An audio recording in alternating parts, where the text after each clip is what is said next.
A black woman withdrew her life savings, determined to live like a wealthy woman in a small city for once. But on her first flight, she faced deliberate harassment from a white passenger in front of her. She initially tried to let it slide, but the man turned the tables on her, claiming she was causing trouble. The flight attendant didn't bother getting the facts straight and asked her to give up some space. Georgia wasn't having any of it. She called out the airline for deliberately cramming seats together just to make more money. The other passengers agreed with her completely. But the flight supervisor couldn't stand passengers like Georgia as economy class travelers who complained too much. He mocked her for being picky when she couldn't afford better, telling her to upgrade to first class if she had the guts.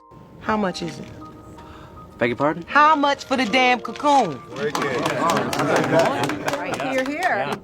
Sure enough, spending more money made all the difference. She was treated to premium food and drinks, and even the flight attendants did a complete 180 in their attitude. Little did anyone know that this wild spending spree would completely change her life. After Georgia finished eating and drinking her fill, she walked out of the airport only to find endless lines for ground transportation.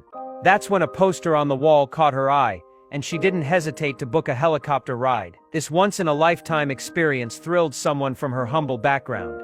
The snow-covered mountain scenery stretched out below her as far as the eye could see.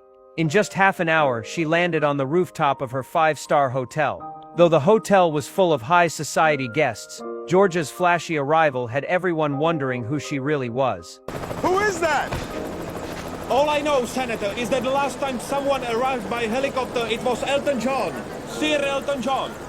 But the moment she stepped into the lobby, Georgia was stunned. Everywhere she looked, there were Arab oil tycoons and social elites from all walks of life. She even spotted the chairman of the company where she worked, vacationing with his secretary. And there she was, all alone, just an ordinary kitchenware salesperson. Sure, her sales numbers were way ahead of everyone else's, but her salary hadn't budged in 10 years. She never dared hope that her boss would actually deliver on any of his empty promises. She collected her fixed salary every month, carefully using every coupon and discount she could find to save money, all to check items off her personal bucket list. Unfortunately, doctors discovered she had a terminal illness. To rule out any misdiagnosis, she went through a second round of tests and even brought in specialists for consultation. But the final result was exactly the same. The experts told Georgia she had less than 3 weeks to live. What?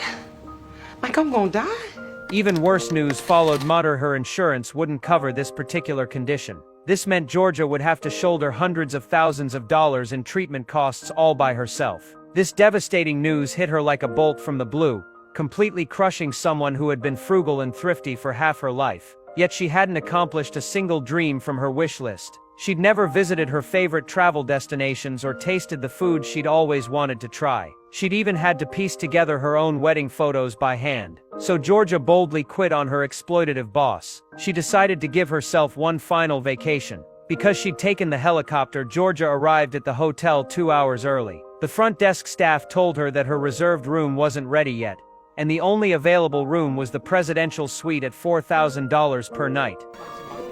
Did you see me blink?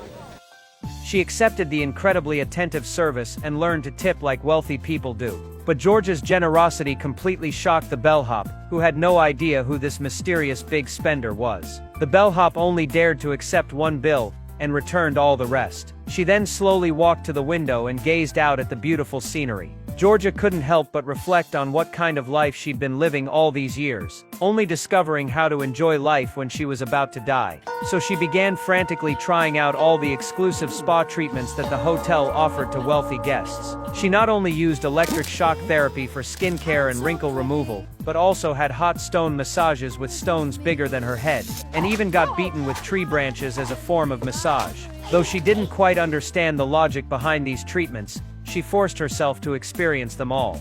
After indulging in every service available, she got the urge to change up her appearance. So Georgia walked into a high-end women's boutique and had the staff put together a completely new look for her. Premium clothing really does make a difference. Even an ordinary woman can instantly be transformed to look like an international supermodel on the runway. The countless options made Georgia's head spin.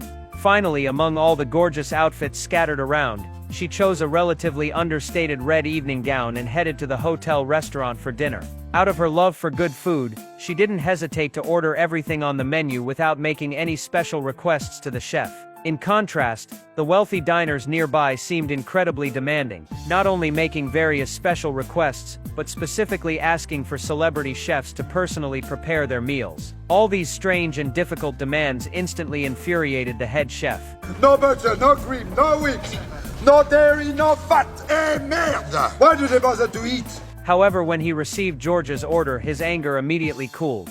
The chef had never encountered a customer who showed such respect for his dishes, so he made an unprecedented decision to personally cook for this distinguished guest. Moments later, a table full of delicious food was served, with the chef personally attending to her. The two of them hit it off like old friends, enthusiastically discussing their views on fine cuisine. This whole scene was witnessed by the wealthy guests nearby, who began speculating about George's identity. Given the chef's famous reputation, he would never warmly receive an ordinary rich person. What the wealthy guests could never have imagined was that Georgia was actually just a small kitchenware salesperson from his retail conglomerate.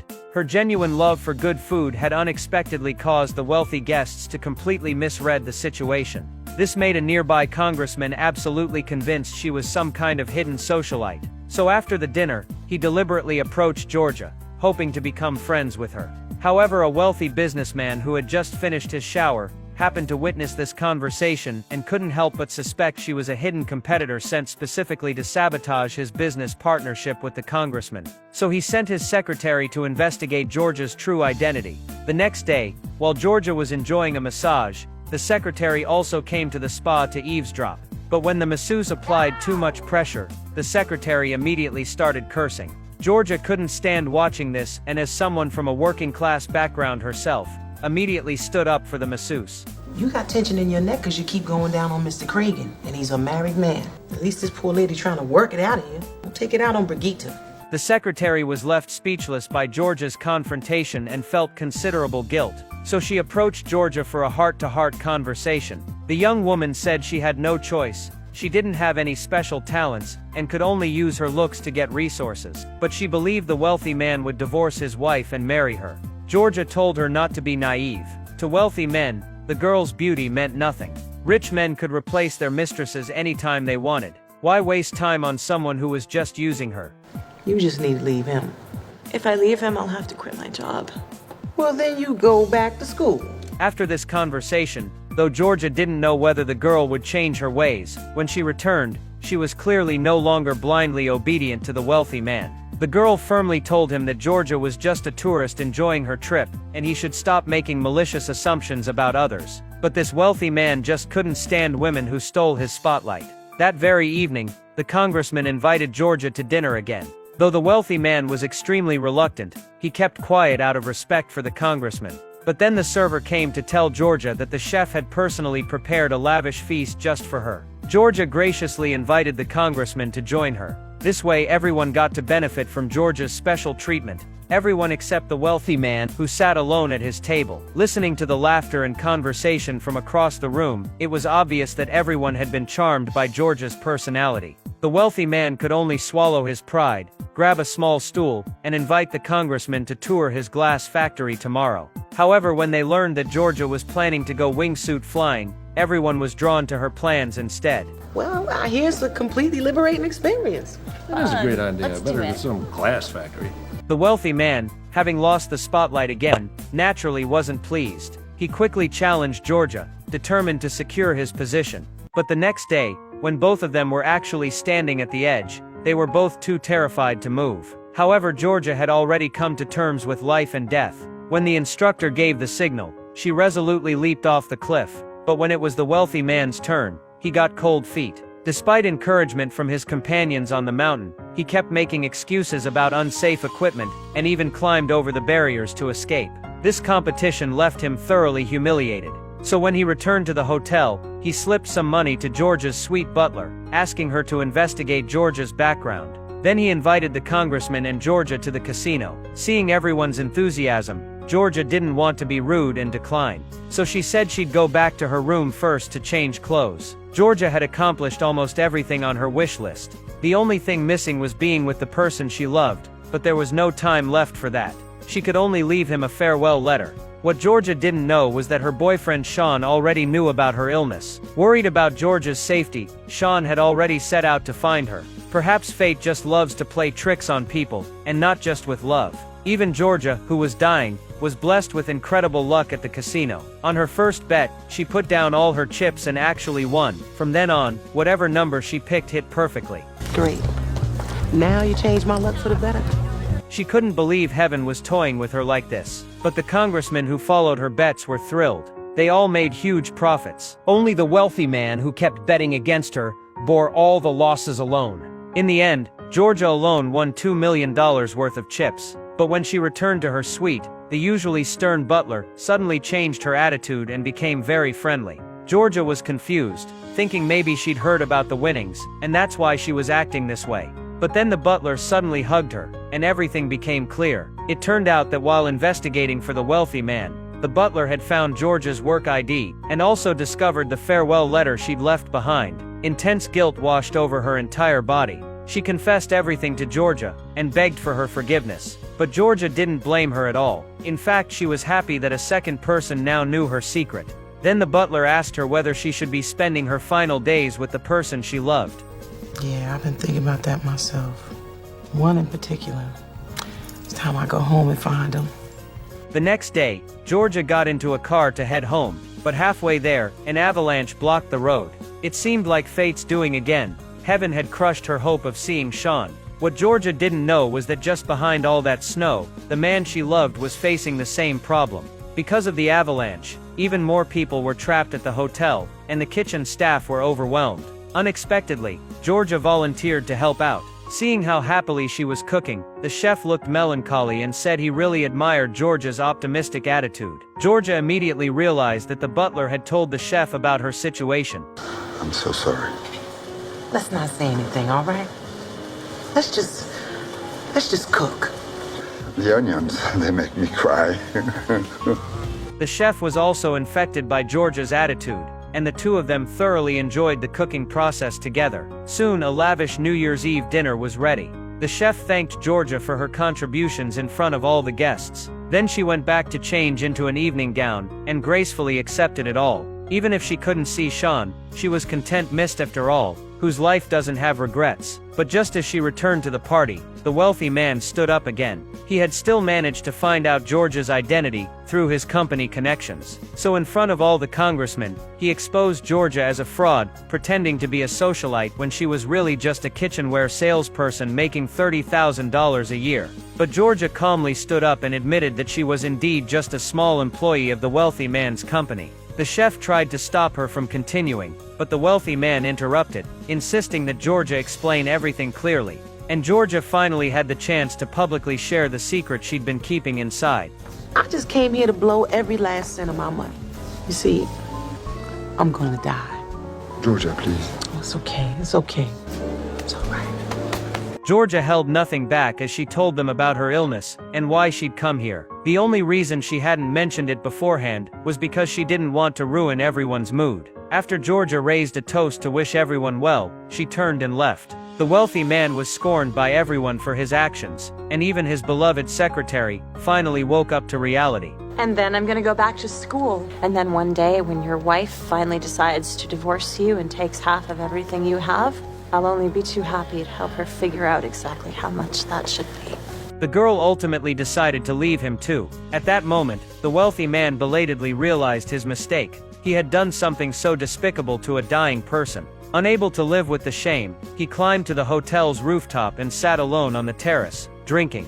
Georgia heard about this, and came up, carefully sitting down beside the wealthy man. She told him that with money and time, what could possibly be troubling him so much? As someone who was dying, she could only lament that there wasn't enough time. How unfortunate it would be to leave with regrets. What were you gonna do?